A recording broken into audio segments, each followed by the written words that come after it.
Haleluya. Abari hari inyuma, haleluya.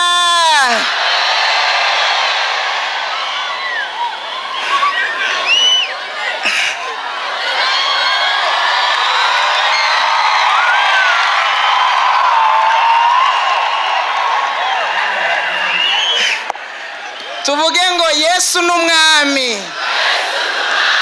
Yesu n'umwami w'u Burundi. Yesu araganje mu Burundi. Yesu ni mwiza. Yesu araryoshe. Ashizwe hejuru. Tumuvugiriza karuru. Haleluya, haleluya, haleluya.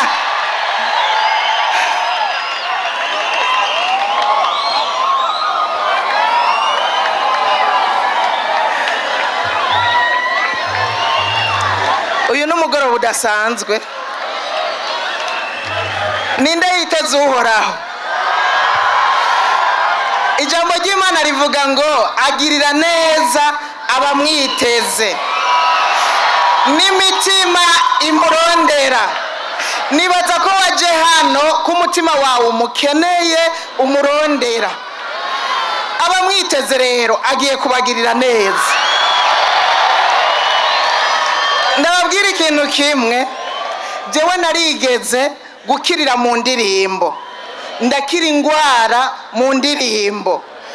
Indirimbo burya n'ubutumwa bwiza. Rero nagira ndagusabe, hariho izaciye ngaha ariko hariho n'izindi agira aze kuririmba.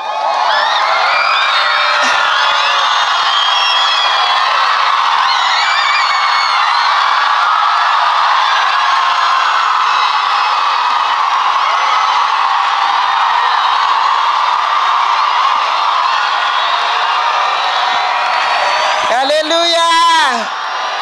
Haleluya. Bigira bitangure burya. Bigira bishuhe. Tugira dukire. Tugira tubohoke. Tugira tubone ubwiza bw'Imana. Haleluya. Niwavuze ko waje umwiteze. Nanje ndamwiteze. Kandi n'uyu aramwiteze. Twese turamwiteze. Isengesho ngiye kugira nirivuga ngo nagirire neza mwebwe gusa.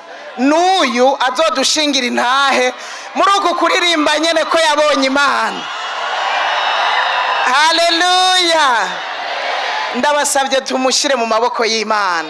Ukaba ugomba kubona Imana, tumusengere kugira ngo ntaba ari we ariko Yesu Kristo abari waboneka muri we.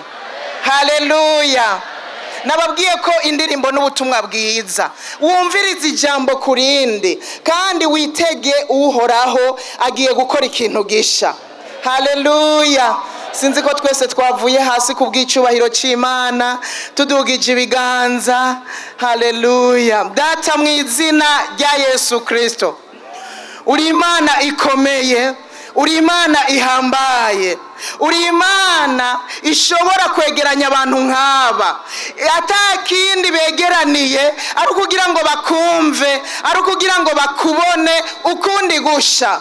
Mwami, harabaje hano bamaze kukubona ariko turakwiteze kuko turakeneye kukubona ukundi gusha. Uyu n'umugoroba udasanzwe wateguye muri kino gisagara ca Bujumbura kugira tuwunezerererwemwo, wateguye kugira tuwukiriremwo, wateguye kugira tuwubohokeremwo, wateguye kugira twongere tunagugwe mu nkome zisha, amavuta masha, ubushobozi busha bwongere kuzunguruka bushike ku muntu wese ari hano. Uwaje acitse intege yongerwe inkomezi mu izina rya Yesu. Uwaje ivy'Imana yari yumva bitakimuryoheye, ndasenga ngo uyu mugoroba byongere kumuryohera ku rugezo guko atazosubira kubivamwo ahubwo agiye kubibandanya mu izina rya Yesu Kristo. Mana Uhoraho, nyene ububasha, nyene inganji, nyene ubukuru, ndamagaye amaraso ya Kristo Yesu ngo atwikire umuntu wese ari hano atwikire kino kibanza mu izina rya Yesu. Ayo maraso atwikire kino gisagara mwami, bigiye gukoreka hano ndashaka ngo bigire ubushobozi n'uri mu nzu yiwe muri kino gisagara, mbere si mu gisagara gusa, n'uri mu nzu yiwe muri kino gihugu, mu izina rya Yesu unyiganyize mu izina rya Yesu. Ibiri mu mitima y'abantu ibitari byiza bihunge mu izina rya Yesu. Hanyuma nawe mwami Yesu winjire mu mitima y'abarundi n'abarundi kazi. Urakoze mwami, umusavyi wawe turamushize mu biganza byawe mwami.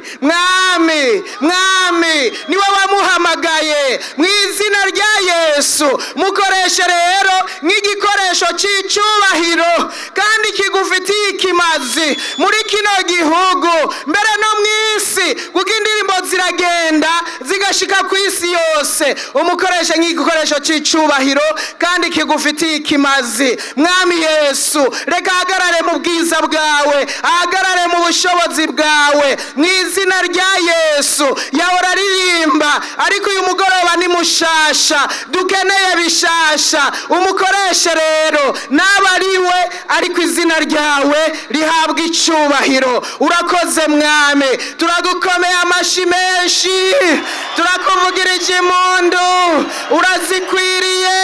Ni wowe mwamaganje mu isi yose na hano nyene, icubahiro kibi cawe. Turatangaje ukubaho kwawe muri kino kibanza Mana, ukubaho kwawe kuganze hano hantu, ibyo ugomba navyo bikoreke mu izina rya Yesu. Urakoze, icubahiro n'ishimwe bigaruke kuri wewe. Twiteze kubona ibimenyetso n'ibitangaza ugiye gukora muri zino ndirimbo mu izina rya Yesu Kristo.